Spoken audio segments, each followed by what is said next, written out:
You're listening to Brainwork Framework, a business and marketing podcast, brought to you by Focus-Biz.com. Hi, everybody. Thanks for jumping into today's episode. My name is Adam. And I'm Chris. And we're Adam and Chris. Today's episode, I think we wanted to talk about communication, business communication, and specifically delivering good and neutral news. I feel as if we don't pay enough attention to our words, to our tone, and really understanding what message am I trying to communicate and deliver to them, and how do I best craft that message so that the listener can hear and understand everything that I'm trying to say. Right. That's a good point. I feel too many times we speak out of emotion. Mm-hmm. We're more reactive. And when that happens, we lose logic. Right. And we just start spouting nonsense. Unless you understand how the message is going to be received, I feel as if you're in for a bad time. You're setting yourself up for disaster. I'm feeling personally attacked, but okay. We can go on. Think about what you say. Now, don't say that. Yeah, right? If only I had that in the back of my head most of the time. Is there an anti-spam blocker for myself? No shit, man. That'd be the best. Paperclip pops up on your shoulder. Seems like you're trying to say something. Trying to sound like an adult? Yeah. Here, this might help. Oh, man, that's funny. Are you sure? Click yes. Boy. Or what, Microsoft Office or Outlook and Facebook now, they have like a 5-second window after you send a message. You can click undo. Like, oh, that'd be tight. In real life? Yeah, in real life. It's like a 5-second audio delay. That'd be weird. But you're absolutely right, though. Talking out of emotion tends to leave logic in the back seat, and then the message you end up getting across is not at all what you intended to get across. Just by saying the words that you said, it's so much more than that. Mm-hmm. And there could be consequences to that. You might be losing friendships or relationships that you're trying to build. You may have crafted a message that you thought sounded amazing, and to you, it sounded really good. You said, yeah, there's no way they can misconstrue this. And then boom, suddenly they're like, what is this? They're up in arms. Like, maybe there's a better way that I can communicate this message so that it's received a little bit better. Just add a LOL at the end of it. I'm canceling your subscription, LOL. So I think when delivering good news and neutral messages, there's usually 6 different scenarios that we can find ourselves in. And we can create a message for that specific scenario. Those 6 scenarios can be internal operational messages, external informational messages, general direct plan, routine inquiries, favorable responses, and order confirmations and thank yous. Okay. Which one do you want to start with? We'll go in the circle. Let's do the circle, starting with routine inquiries. This is general. This can be both internal and external. This could be a prospect or a lead reaching out for more information. You're reaching out to them. First thing is, you want to begin with your objective and ask a specific question or make the request for general information. You're going to want to provide some context, include any necessary explanation to your inquiry. Make use of bullets, numbering, paragraphing, and or the question form. I feel like many of us tend to put everything into a paragraph, maybe an extra long paragraph, and you, as the reader, are now tasked with the objective of understanding what it is that they want. Were there any direct orders? Is there an action plan? What are you trying to communicate? And you can't really visually organize that information when it's in these long paragraphs.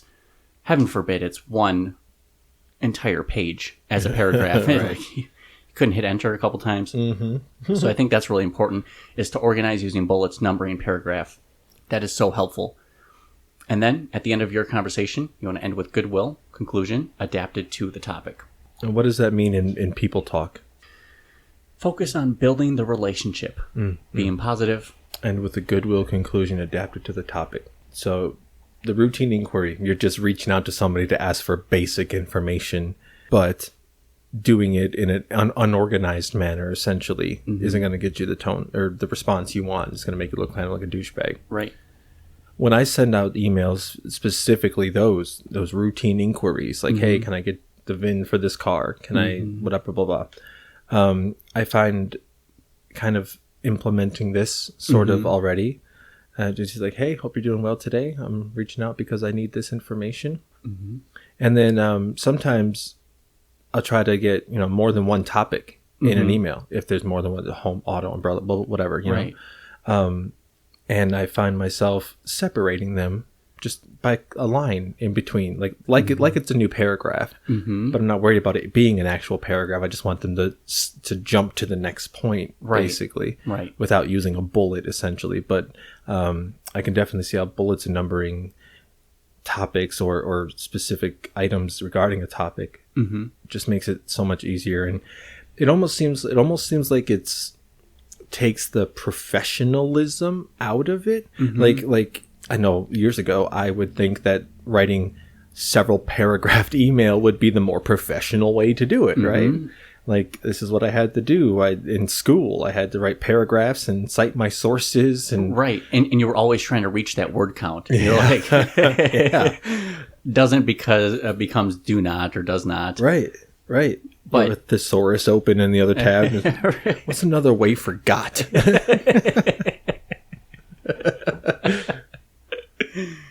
I think that's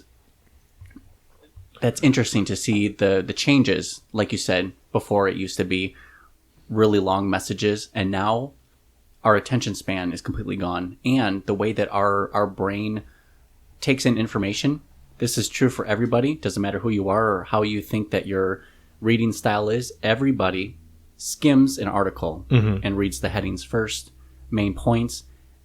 That is your brain's way of understanding the general idea and what topics are covered within that article. And then your brain, working on its own without even you thinking about it, you're going to be drawn to the areas that are most relevant to you. Sure. So with that being said, when it comes to communicating, creating those bullet points and anything within the organization or structure that can help bring important topics to the forefront and just help you visually understand it and be able to reply to that a little bit better because it's crafted better for you. Right. Yeah. I mean, if you're handed something more organized, it's going to be easy for you to go through it and return it in more organized fashion. Right. Rather than having to spend the time to organize this mess that you handed me. Right. When you have your bank statements, they're all categorized. Who it is. Was it a deposit? Was it an expense? Right. They just don't send you a receipt for every single transaction. They're like, good luck. Yeah, that would suck. No, but for me, a routine inquiry, someone's following up about DJ services. They're asking some follow-up questions. Sometimes they will put their questions in an entire paragraph, and then I'm going to respond to them in a line-by-line format to make sure that I cover all the topics that they're looking for. I'm going to wrap it up with goodwill. I'm going to say, please let me know if you need any clarification to these questions or answers, and happy wedding planning to you. Goodwill. Related to the topic, I answer their questions. After that, I would love to put a follow-up for action plan, if there is one. Hey, if this all sounds great to you and you're ready to take the next steps, here's what they are. And just give them that general information to remove that friction to move forward. But ultimately, you want that really well designed communication piece. So those are routine inquiries. Adding those next steps too is also a big it's a really great idea because you stay in control a little bit. You're not waiting on the customer or whatever to reach out to you to get this information because they're not gonna, or try to figure it out on their own. They're like, okay, this sounds good, but what do I do next? Now a great book is Don't Make Me Think. General direct plan. What exactly would you mean that means? General direct plan. As far as communication, is that just like what it sounds like? Coming up with a objective and then laying out the steps to those objectives? That sounds about right. You're asking me a question of something I did about 4 months ago. So that information has already left me. Oh. So, I mean, yeah, general direct plan. That's kind of how it sounds like. Beginning with an objective, the goal you're trying to reach with this person. Cover the remaining objective steps you need to get to that goal, and then end with more goodwill stuff. Right. Maybe you're dealing with someone who doesn't value that sort of small talk, building relationships sort of thing. They are more forward. Mm-hmm. They prefer to be direct. Don't add in the fluff. Just give me the answers. Right. And that's all right. You can be just absolutely general direct with them. I like those people. Mm-hmm. Those people and I get along really well. Mm-hmm. Because they're just like, I don't give a fuck about the weather today. I don't care. I don't care what you feel about the weather. I just need to know this information so I can move on with my day. Those are my favorite people to work with. I am an analytical type.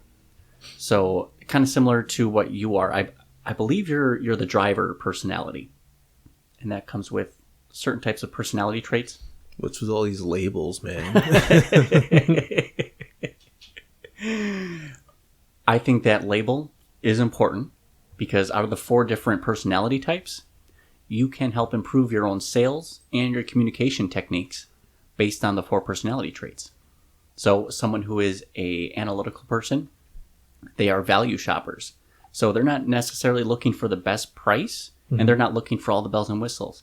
They want to find the best value within that middle ground, and their budget can vary depending on that. Mm-hmm. Someone who is an analytical type, they prefer, or they expect people to tell them, like, just communicate that to me. Mm-hmm. Tell me what you're talking about, and then we can take it from there. Mm-hmm. Whereas there's another personality type where they expect to be asked.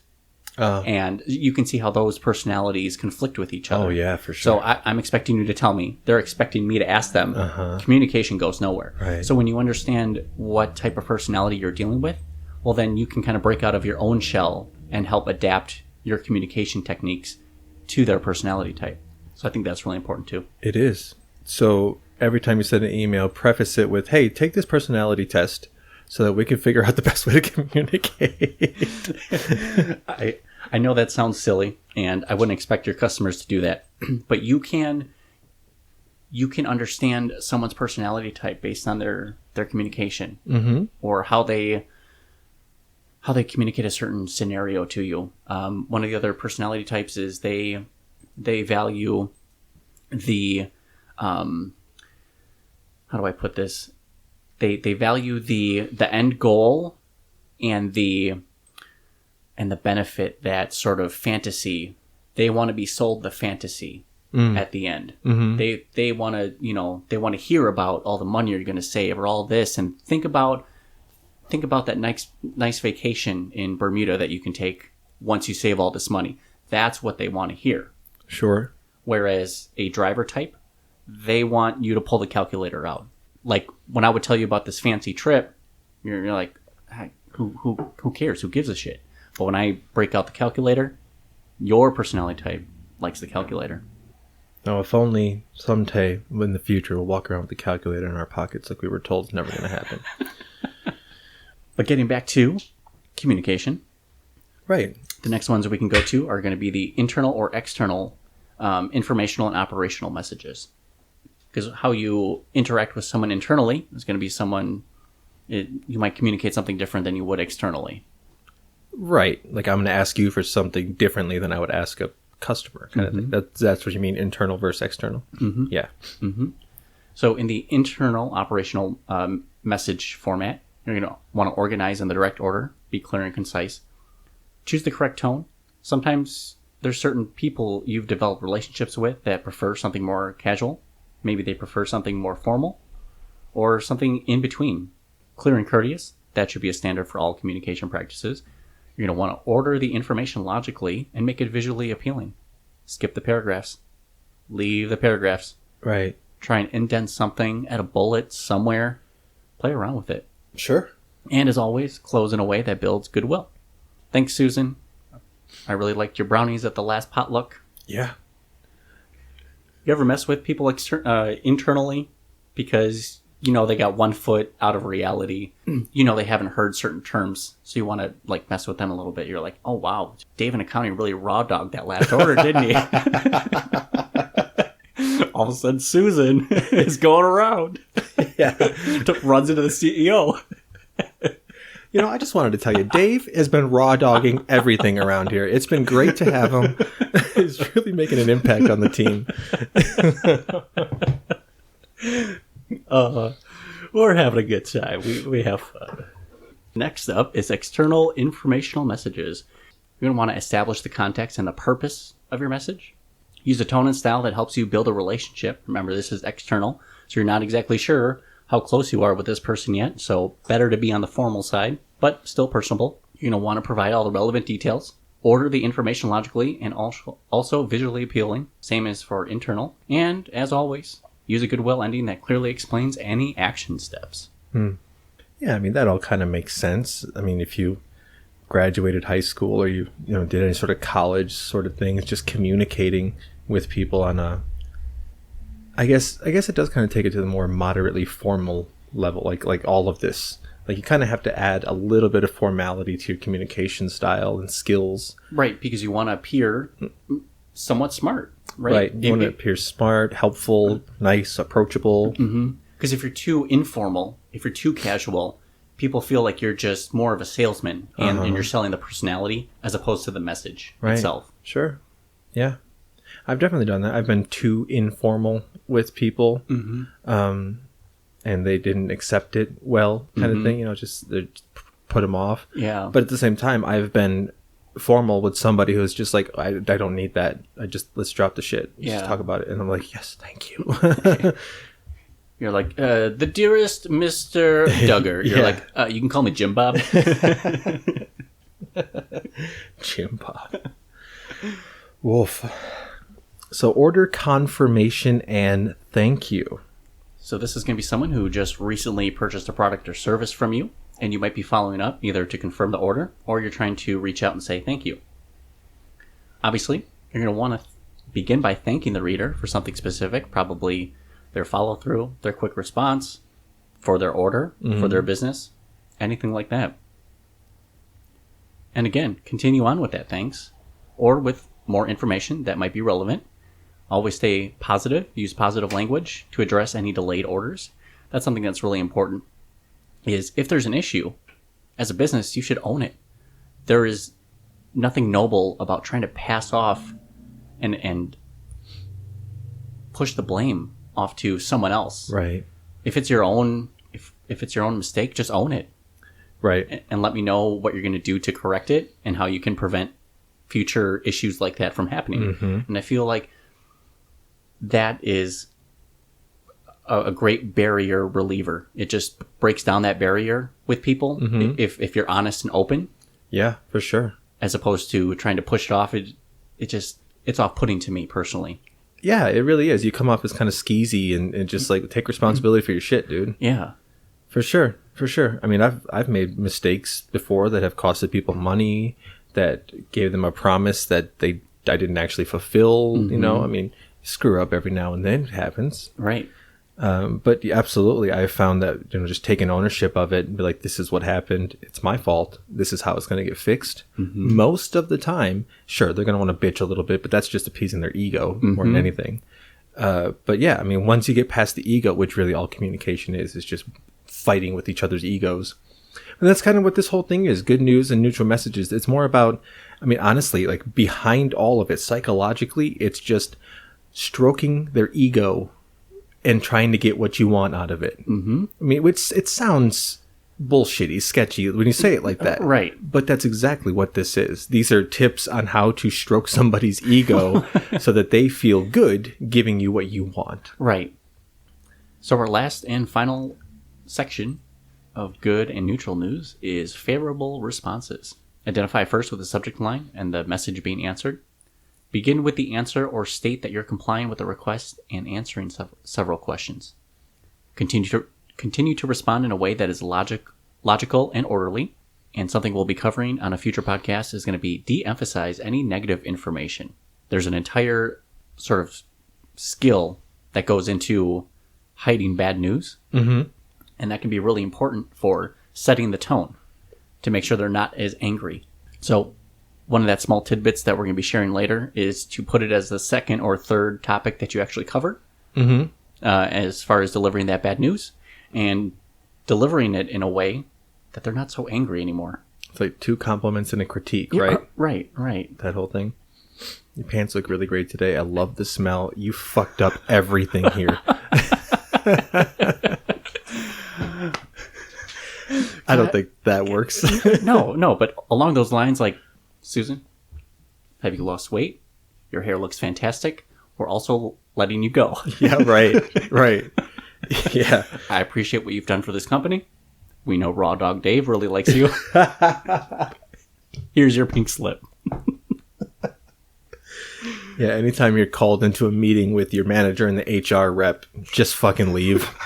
Just save yourself the 10 minutes of embarrassment. Just leave. No. Don't leave. Yeah, leave. Don't leave, because that can be considered you walking off the job. If they're coming in to fire you, let them fire you first. I suppose. Now you've got cause. Yeah. You have something that, I mean, now you can apply for unemployment benefits. I mean, if you're the one being fired. Right. Right. But I get how that can be perceived. How likely are you to go to another place and that not be an issue? Right.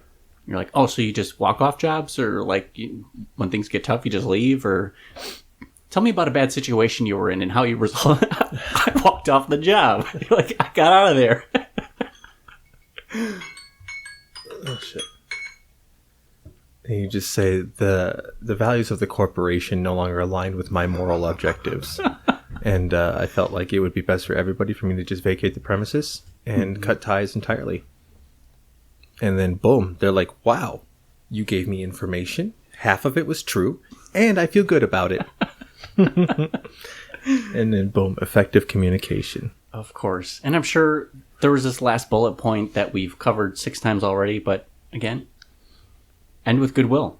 Friendly comment. Right. Always sign off your email. Get off when you're getting off the phone or letter, whatever. Just when you're disconnecting the conversation, end it in a friendly manner as much as you can. Like, hey, I hope you have a great day. I'll talk to you next time, kind of thing. And just that little shit right there just really can resonate with people. You know, just like if you say it with a smile, speaking with a smile is a big deal too, especially over the phone. And just ending with that, the goodwill builder, like you said, relationship builder. Like, hey, I hope you have a great rest of your day. Hope your kid feels better. You know, he might be sick, whatever. The lady did, hey, your kid was sick. Hope your kid feels better. You know, let me know if I can help in any way. And then that was it. Just don't do what Michael Scott or Dwight Schrute. I mean, how's your son, the homosexual sophomore? Like, oh, Dwight, you had good intentions there. You didn't deliver that message right. It was green. Go ahead and don't mention that. Oh, beautiful. I love communication. It can either help you or it can hurt you. And I think at the end of the day, we're trying to create a better lives for ourselves and other people's, and a part of that is communication. So in business, we have to apply the same principles that we would for building friendships, relationships, and business relationships. For sure. If you and that is a really important mindset that is often forgot, especially in the sales industry. You're either too focused on building the relationship, and then it's just like, or you're too focused on the sale. Or you're too focused on the sale. Yeah. If you're too focused on the sale, it comes off as, I don't know, slimy used car salesman kind of guy. But if you focus too much on the relationship and then you ask something out of it, then it's just like, oh, well, you just buttered me up to get this bullshit. It kind of has to be like a balance sort of thing. Like when I call people like, hey, I'm Adam with Goosehead Insurance. How you doing today? And then they'll be like, what do you want? When it comes to building up a relationship too much, I'm like, hey man, we could talk about the weather all day. Can we get down to business? Like sometimes people are like, okay, am I paying you to like do something here? Like help me out. Right. Like let's stop talking about. Yeah. Like when I go and meet with referral partners and stuff like that, it's often best practice to not discuss insurance unless they bring it up. Just talk about them, their kids, you know, what are you doing this summer kind of thing. And if they bring up the insurance or anything about what you do, then you can start spilling out your spiel and giving your pitch and stuff like that. But is there any way you could kind of pepper that into conversation? Like not bring up insurance, but slightly in a roundabout way? Oh, yeah. Like, you know, Susan talks about her kid playing baseball. You're like, oh, that's so cool. That is actually, risky, you brought that up. Yeah. A guy, one of my clients, he parked, his kid was doing Little League and it hit the ball, flew over the net, crashed into his windshield. That was like a 3-day ordeal. It was kind of upsetting for him. That was all bullshit, but that's how you would pepper it into that kind of conversation. That's smart. I like it. Yeah. Yeah. And effective communicating is stroking somebody's ego while getting something you want out of them. I mean, I hate to minimalize it like that, but that's all it is, man. You just TLDR this whole. Yeah. There you go. Sorry you wasted 26 minutes.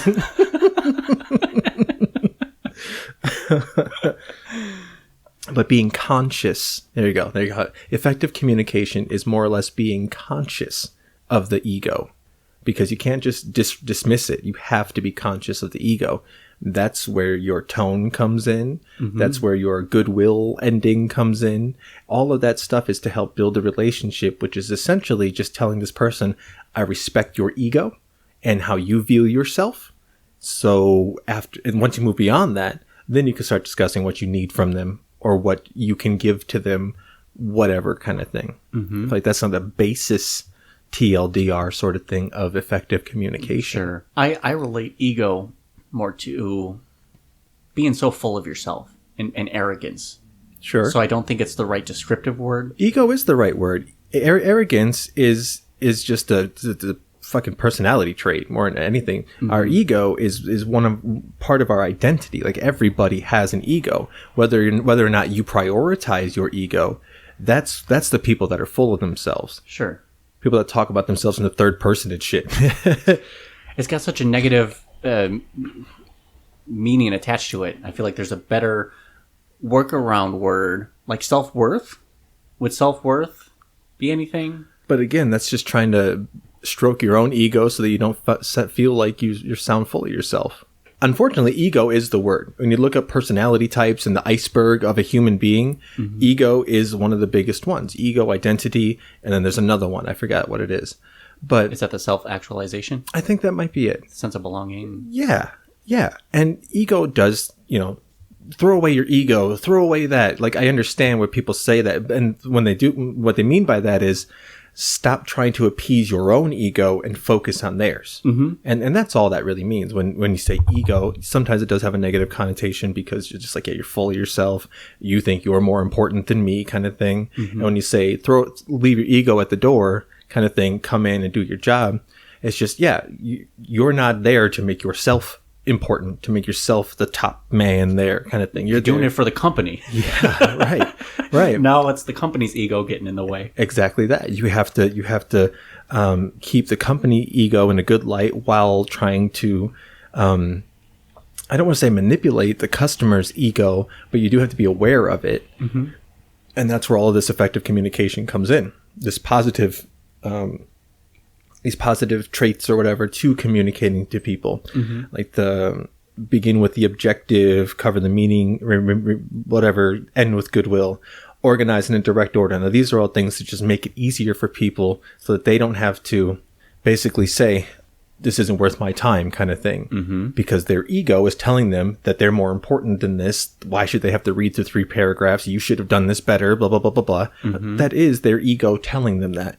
So by using all of these things, you are effectively, stroking their ego is probably the wrong way to put it. But by doing all of these, you are going to essentially do that. You're going to make them feel important, respected, their time is respected, and you're putting yourself kind of at the service, serving the person rather than being served. Mm-hmm.